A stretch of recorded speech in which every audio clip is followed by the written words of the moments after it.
In the early morning hours of September 1st, 1990, an intruder broke into the home of the Sousa family in Cumberland Beach, Ontario. It was a sleepy little beach community. It was their home, and they should have been safe. Lora Sousa would be beaten along with her 13-year-old daughter, Leah.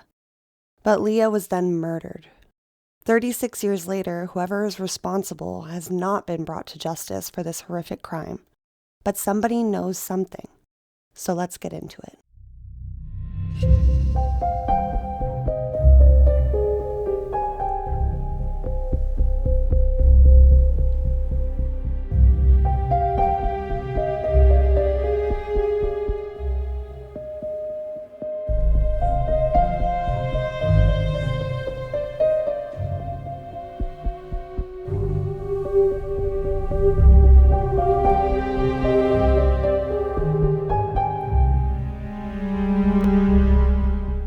Hello and welcome to another episode of Truly Twisted. As always, I'm your host, Alicia Watson, and every Thursday I bring you a story that is always victim-focused and fact-based.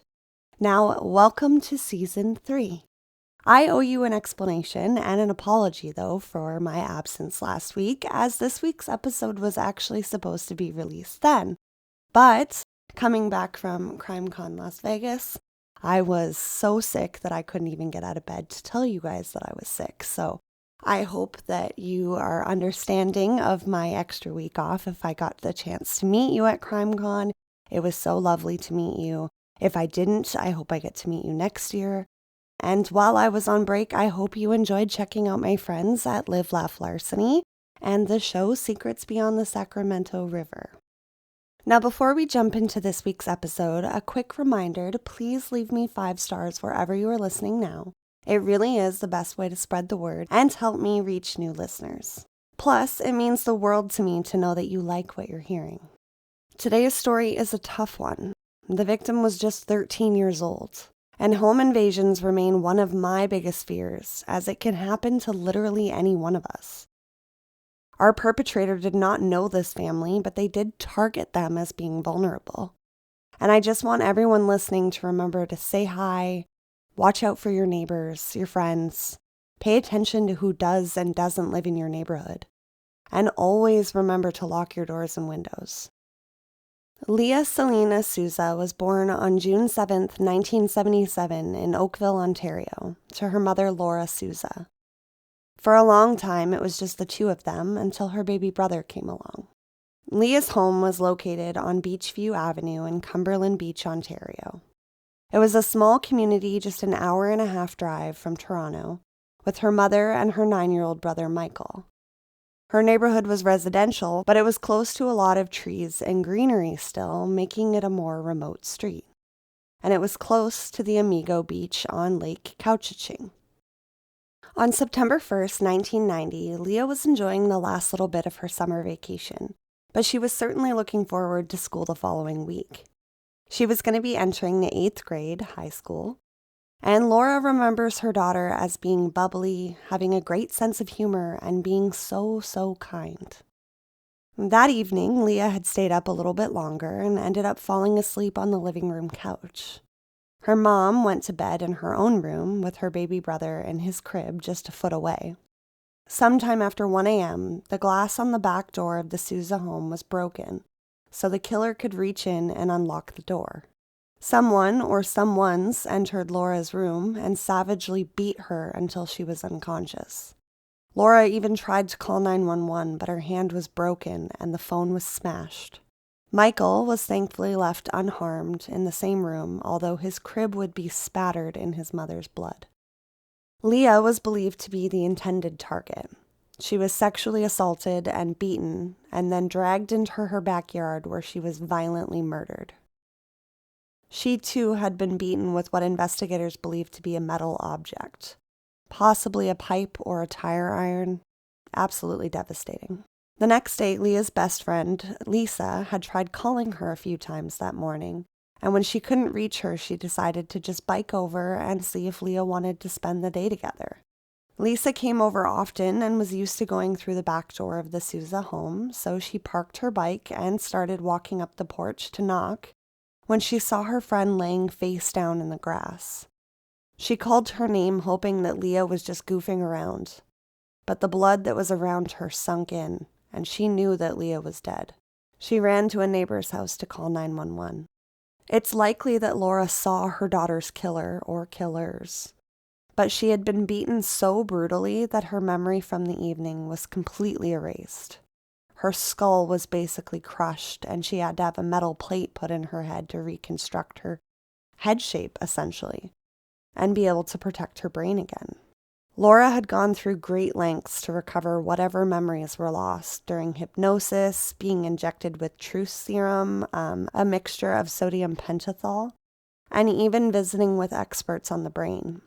In Sudbury, Ontario, one expert, Dr. Michael Persinger, tried using a process of magnetic fields targeting the right hemisphere in an attempt to stimulate any intact neurons, but it brought up nothing.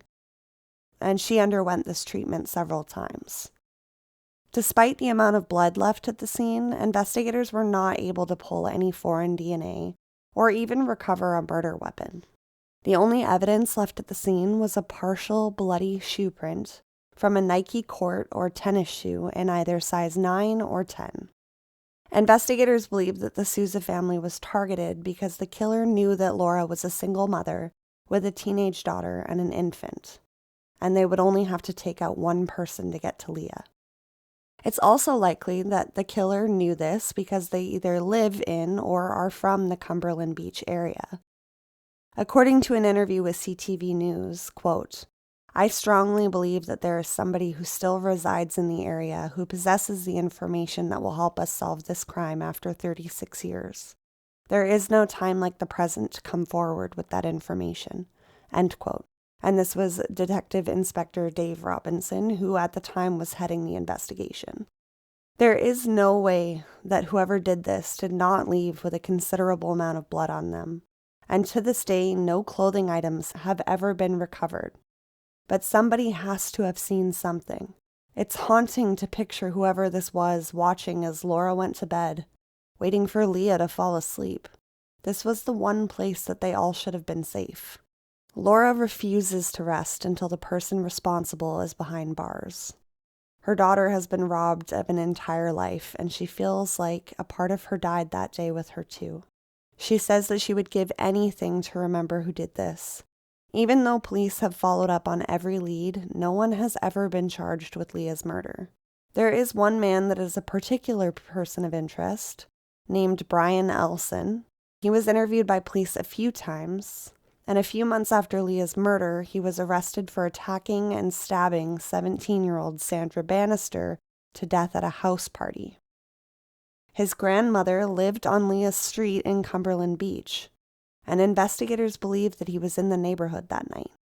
He only served 6 years for Sandra's murder after being convicted of manslaughter, and I tried to find any information on that case or the investigation or why that was the sentence that he received, but police deemed him as such a threat to society that they were given the okay to monitor his movements for the next several years. He remains adamant that he was not in Cumberland Beach that night and that he had nothing to do with Leah's murder. Retired police officer Barry Rule believes that a serial killer under the pseudonym Larry Talbot is actually who's responsible for Leah's murder, along with several other unsolved murders against young women in the area. He was a traveling salesman, and a rape kit was found in his car, but he died before he could be thoroughly investigated. He is believed to be connected to another 8 unsolved murders of girls between the ages of 12 and 25 years old in the surrounding cities between 1959 and 1992. Every victim deserves justice, every family, no matter how old the case may or may not be. Currently, there is a $50,000 reward for any information that leads to an arrest and conviction of the person or persons responsible for the murder of Leah Sousa. Please contact the Ontario Provincial Police at 188-310-1122 or Crime Stoppers at 1-800-222-8477. If you have any information, even if you think it might be small or insignificant, And don't forget about Leah's story.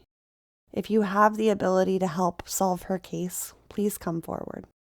Now, this remains one of the most grisly and unsolved cases in Canadian history. It was a crime against a little girl. To this day, her mother still won't rest. So what happened to Leah Sousa? Who did this? Now, crimes against kids are always incredibly hard to talk about, but I do believe that this case is still solvable, even after all these years. And now we're going to take a quick moment for the missing.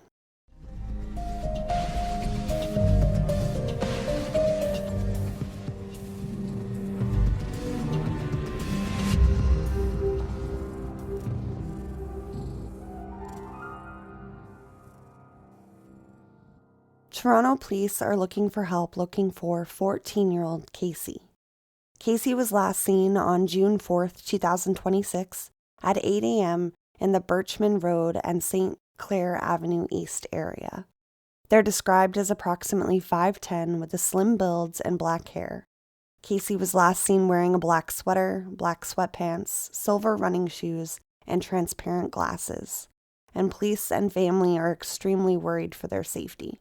Anyone with any information is asked to contact police at 416-808-4100 or Crime Stoppers at 416-222-8477.